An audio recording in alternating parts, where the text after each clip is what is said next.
Alright, as promised and picking up where we left off from, here is the NRG Ops Flex Fuel Kit for the ralliart and EVO 10 models.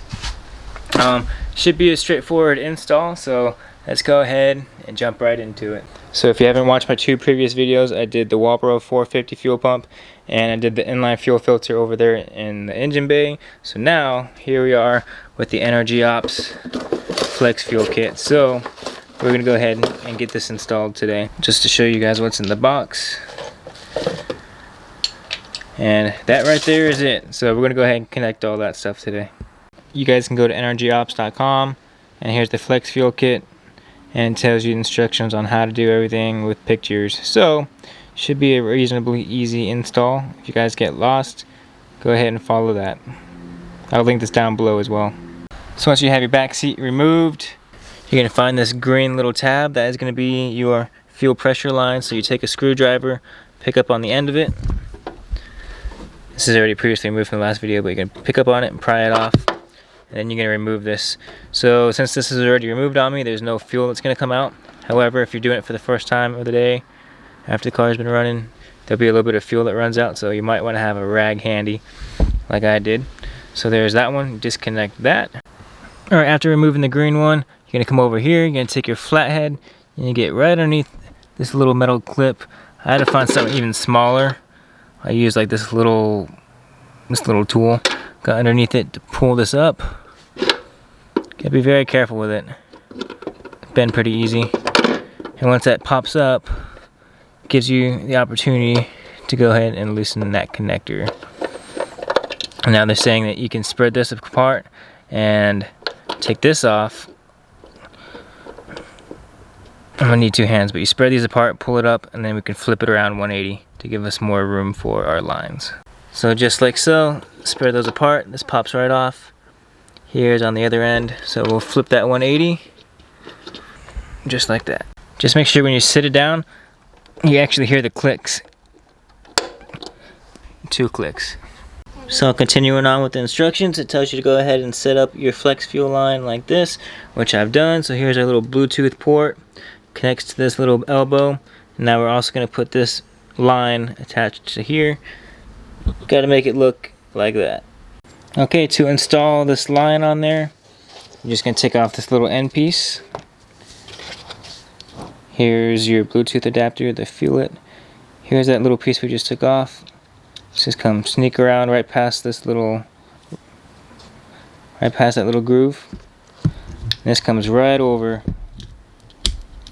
and then just like that you can tighten it on. So there you have it, there's that. We'll go ahead and tighten it real quick, cinch it down about a quarter turn. So now that's all assembled, you can come over here to your other wire harness and connect the brown to that port right there.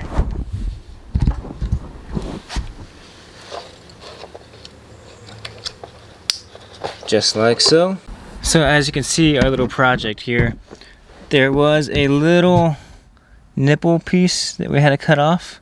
Now the reason we had to shave that piece off was to get this little B nut on there and gives it clearance to go ahead and seat in to our new line. Alright, we're going to go ahead and give ourselves some room. So the Bluetooth adapter is going to go down here. This barb is going to connect to the green one. I just took the green clip off, but that's the green clip. Goes there. The end of this is going to snap onto here, and then that should be it for right now. Alright, green attached, Bluetooth adapter is back there in the corner. Now this is going to loop around and connect up in here. Heather for the win again. So I'm not going to lie, this was kind of a pain in the butt. Definitely needed assistance to get that cap on because it was hard to balance and even both things straight by yourself. So I was holding this in place and she was able to get the cap on. Good job. Alright, so now we're ready to rock and roll some more. Got the green one attached there. That's on hand tight. Doesn't have to be any tighter than that. Now we can go ahead and take this. We unraveled it. So obviously the long run is going to go to our evap canister back here on the wheel well, and this guy is going to go ahead and plug in to our old brown connector right there. Now for these last two remaining connectors, you're just gonna go ahead and feed it down underneath. As you can see the floor of the car there. You can feed this through here. Just drop it down below. So now we can go ahead and jack the car up and connect this to the evap port, and that should be it. Real quick, laying down below the car, here is the driver's side rear wheel. There is our fuel tank right there. Now if you follow this line, I have it going way above everything where all these other custom lines were, and feeding up into where our fuel tank area is. So you want to make sure that's in no mechanical moving areas, which we're free of right there. Now here is the wheel, here's the tire, my little mud flap for reference, and right here this is your evap canister. Okay, so look for that little green clip, and right there behind it is going to be the connector you have to remove, which is right here. I've already done that. It sits right up here behind it. It's kind of hard to see on this camera. However, there is a connection right there. Just find the one with the two prongs, and that's where you're going to go ahead and mate your two connectors. One's a female end and one's a male end. So one's going to go to our old connector and one's going to go to the car side. So for reference, the blue is the male end, gray, white is the female end, and this connector right here that we just disconnected, this is a female end, so blue's gonna go here. Alright, and there you go, blue to that, then right above here, that one's connected as well. So they both click, you'll hear an audible click if they're fully seated, both of those. So that's how you know you're fully seated. Now we can go ahead and zip tie everything up. Or before we zip tie, let's go ahead and do our leak check. So yeah, we're just gonna go hook up our battery up, start the car, and make sure nothing's leaking through here.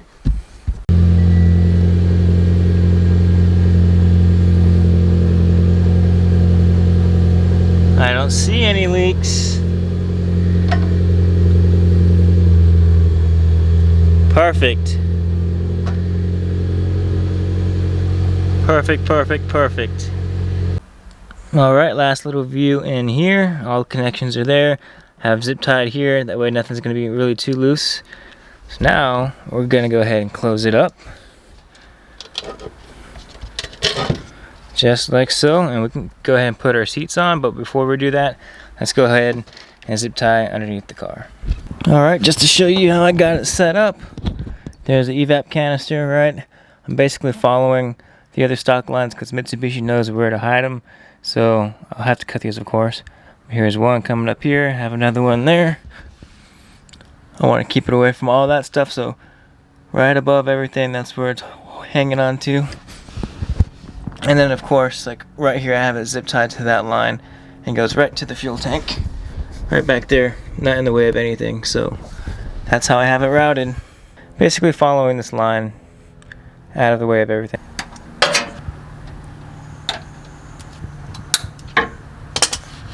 Voila. Alright, well there you have it. That's pretty much my flex fuel setup. The only last thing I got to do is my injectors, and that'll be pretty straightforward as well. So inline fuel filter is done, Walbro 450 fuel pump is done, NRG Ops flex fuel sensor installed. Now last but not least, watch for that video, I got to do my 1300cc injectors.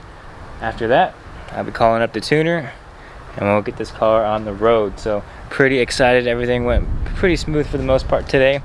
Now yeah, if you guys have any questions in regards to the NRG Ops portion of these videos, leave a comment down below on this video and I'll try to address them for you. So other than that, just want to say thanks for watching. Never live your life on idle, and I will see you guys in the next one. Peace.